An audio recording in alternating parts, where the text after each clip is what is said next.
Hi guys, ఇది final video. ఇందులో ఎలా దర్శనం చేసుకున్నాం, ఎంత టైం పట్టింది అన్నీ డీటెయిల్గా క్లియర్గా నేను ఎక్స్ప్లెయిన్ చేశాను. అన్నీ చూడండి, వీడియో ఎండ్ వరకు చూడండి, చాలా బాగుంటుంది, అస్సలు మిస్ అవ్వకండి. ఇంకా మేము కొండ ఎక్కేసిన తర్వాత దర్శనానికి వెళ్దాం అనుకున్నాం. బట్ ఆ రోజు 6కి ఎవరిని దర్శనానికి అయితే పంపించలేదు. ఇంకెలానో టైం ఉంది కదా అని చెప్పేసి తరిగొండ వెంగమాంబకి అయితే వెళ్ళిపోయాం డిన్నర్కి. ఇక్కడ కంప్లీట్లీ ఫ్రీ అండ్ ఎవ్రీడే ఎంతమంది వస్తారంటే, అండ్ ఇక్కడ 5000 మెంబర్స్కి ఒకేసారి వెళ్ళి తిన్నా కూడా ఇంకా ప్లేస్ ఉంటుంది, అంతమంది వెళ్ళి తినచ్చు. ఇంకా అక్కడ ఫుడ్ తినేసి ఇంకా ఫొటోస్ తీసేసుకొని మాడవీధికి అయితే వెళ్ళిపోయాము. ఈ ప్లేస్లో ఇక్కడ దేవుణ్ణి ఊరేగిస్తారనమాట ఫెస్టివల్స్ వచ్చినప్పుడు. ఇక్కడ చాలామంది కూడా పడుకోనున్నారు. ఈరోజు కూడా మా స్లీప్ ఇక్కడే, ఎందుకంటే మాకు కూడా రూమ్ సెట్ అవ్వలేదు కాబట్టి. బట్ తిరుమలకి వెళ్తే ఏదో ఒక వైబ్ కదా. ఇంకా ఇక్కడ చూసారా కొన్ని అయితే సౌండ్స్, మంత్రాలు, ఇవన్నీ చాలా బాగా అనిపిస్తుంది. అదేందో మనసు అంతా ప్రశాంతంగా అనిపిస్తుంది కదా తిరుమలకి వెళ్తే. ఇంకా నైట్ అయితే ఆ లైటింగ్స్తో గుడి ఎంత బాగుందో అసలు చూడడానికి 2 కళ్ళు సరిపోవట్లేదు. ఇంకా నైట్ వరాహస్వామి గుడికి వెళ్దాం అనుకున్నాం, బట్ 8కే క్లోజ్. సో ఇంకా బయట నుండి అలా వీడియో అయితే తీశాను. అక్కడ అటు సైడ్ చూస్తున్నారా మీకు జనాలకి ఎంతమంది ఉన్నారో.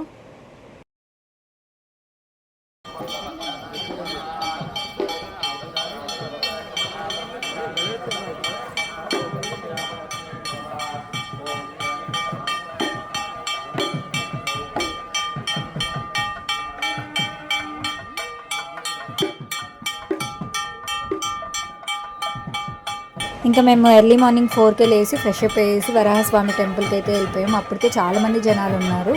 ఇక్కడ స్వామివారికి నైవేద్యం తీసుకెళ్తున్నారు. ఇంకా లోపలైతే 4కి ఎంతమంది జనాలు ఉన్నారు చూస్తున్నారు కదా. ఇంకా కోనేరు దగ్గరికి అయితే ఎవరిని వెళ్ళనివ్వలేదు. ఆఫ్టర్ 7కి అక్కడైతే ఓపెన్ చేస్తారు అందరిని వెళ్ళడానికి. ఇంకా వరాహస్వామి దర్శనం అయిపోయిన తర్వాత లగేజ్ పెట్టడానికి అయితే వెళ్ళాము, బట్ ఏవి అక్కడ ఖాళీగా లేదు. సో ఇంకా అలానే బ్యాగ్స్తో అయితే వెళ్ళిపోయాం. ఇప్పుడు స్టార్ట్ అయ్యిందండి. ఎప్పుడో మార్నింగ్ మేము ఇక్కడ 6కి అయితే స్టార్ట్ అయిపోయాం. మళ్ళీ నెక్స్ట్ డే మార్నింగ్ 6కి రిటర్న్ వచ్చాం, అంటే 24 hours. ఫస్ట్లో ఇలా ఈ దారంతా చూసినప్పుడు ఏముందిలే బాగా నడిచేయచ్చు అనుకున్నా. వెళ్ళే కొద్దీ తెలుస్తుంది దేవుడైతే మాకు ముందే కనిపించేశాడు.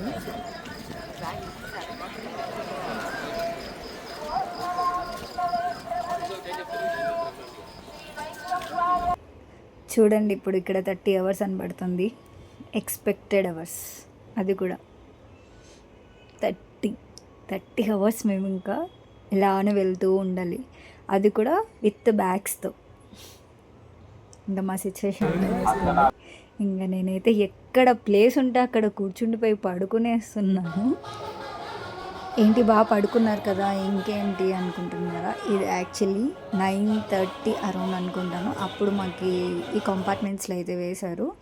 ఇక్కడ జస్ట్ 2 hours ఉంచారనుకుంటాను. దాని తర్వాత మళ్ళీ లగేజ్ కౌంటర్కి వెళ్ళేసి లగేజ్ ఇచ్చేసి మళ్ళీ ఇంకొక కంపార్ట్మెంట్లో అయితే వేశారు.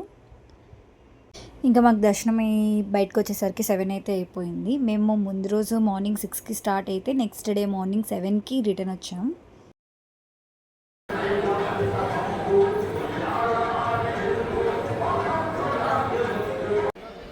ఇంకా మాకు దర్శనం అయిపోయాక రూమ్కి అయితే వెళ్ళిపోయాం. మాకు తెలిసిన వాళ్ళు ఉంటే రూమ్ సెట్ చేశారు. ఇంకా ఫ్రెష్ అప్ అయిపోయేసి బయటకి అయితే వచ్చాం టిఫిన్ చేద్దామని చెప్పి. ఇక్కడ మీకు ఎంతమందికి తెలుసు రూమ్స్ ముందర టిఫిన్ అమ్ముతారు. ఇక్కడ చాలా బాగుంటుంది, ఇక ఇడ్లీ కానీ దోశ కానీ. ఇంకా టిఫిన్ చేసేసి షాపింగ్కి అయితే వెళ్ళిపోయాం అలానే.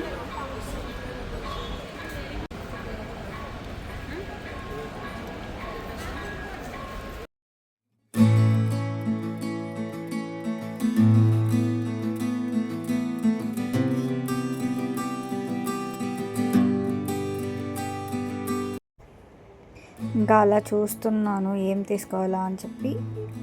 యాక్చువల్లీ మా రూమ్ ముందరే ఇవన్నీ షాప్స్ అన్నీ ఉన్నాయి. నేను ఎక్కువ ఏం తిరగలేదు, జస్ట్ అక్కడ ఉన్న ఆ కొన్ని షాప్స్కి అయితే వెళ్ళి జస్ట్ చూశాను. బట్ నేను ఎప్పుడు తిరుమలకి వెళ్ళినా నాకు బ్యాంగిల్స్ తీసుకోవడం చాలా ఇష్టం.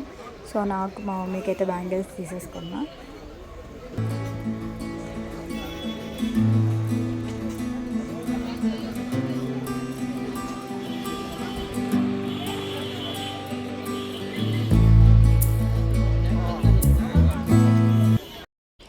ఇంకా అలా కొన్ని ఫొటోస్ తీసేసుకొని ఇంకా కిందకైతే స్టార్ట్ అయిపోయాం తిరుమల నుంచి తిరుపతికి.